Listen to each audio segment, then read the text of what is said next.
शिक्षा शेरनी का दूध है, ये केवल सोशल मीडिया पे पिलाया जाता है। वास्तविकता में न तो ये शिक्षा के आसपास गए हैं और न इन्होंने शिक्षा नामक शेरनी का दूध पिया है। जिस व्यक्ति के पास बुद्धि का अभाव होगा वही अपनी विचारधारा को आगे बढ़ाने के लिए इमारतों को तोड़ेगा या पुस्तकों को जलाएगा। बुद्धिमान व्यक्ति किसी भी विचारधारा का विरोध करने के लिए उस विचारधारा के मूल ग्रंथों को और उसके सिद्धांतों को अध्ययन करता है। दिसंबर के अंत में 25 दिसंबर को मनुस्मृति जलाने के लिए पूरे दिसंबर से कैंपेन चलाए जाते हैं। जहां जिनकी मूल मनुस्मृति खरीदने की औकात भी नहीं है, वो मनुस्मृति के कवर पेज की फोटोस्टेट जलाते हैं और कई बार तो वो फोटोस्टेट ब्लैक एंड व्हाइट होती है। इस प्रकार का काम वही कर सकता है जिसके पास उधार की बुद्धि हो, अर्थात अपनी बुद्धि लगाने का और खुद से किसी भी विचारधारा को पढ़ने का और समझने का जिसमें सामर्थ्य नहीं होता है ना, वही इस प्रकार के कुकृत्य करता है। ये संविधान संविधान गाने वाले लोग अपने पोस्टर में पेरियार को लगाए रखते हैं, लेकिन इनको ये भी नहीं पता संविधान को सर्वप्रथम जलाने वाला कोई व्यक्ति था तो वो पेरियार था। पेरियार ने वही संविधान जलाया था जिसका दावा ये करते हैं कि बाबा साहेब डॉक्टर भीमराव अंबेडकर ने उसको लिखा है। शिक्षा शेरनी का दूध है, ये केवल सोशल मीडिया पे पिलाया जाता है।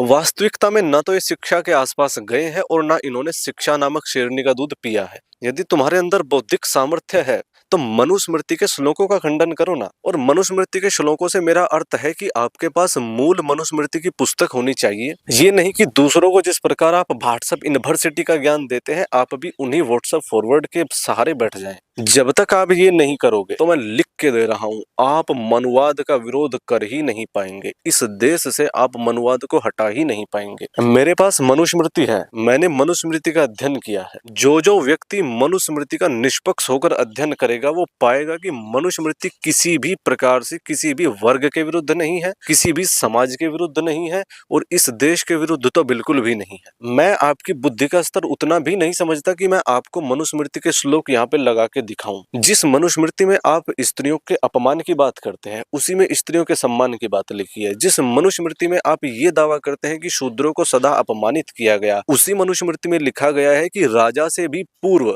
शूद्र को नमस्कार करो। लेकिन आपकी आंखों पे जो ये नीला और हरे रंग का चश्मा चढ़ा हुआ है ये आपको कभी भी निष्पक्ष होने ही नहीं देगा। निष्पक्ष होने के लिए आपके अंदर ज्ञान का, बुद्धि का और विद्या का सामर्थ्य होना अति आवश्यक है, जो आपके अंदर है नहीं। और अंत में मैं आपको बताते हुए चलूं, मनुस्मृति के विषय में दो दुर्भाग्य है।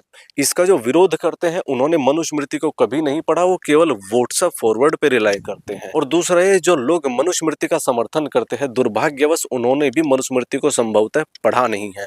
अंध विरोध और अंध समर्थन दोनों ही समाज के लिए घातक है।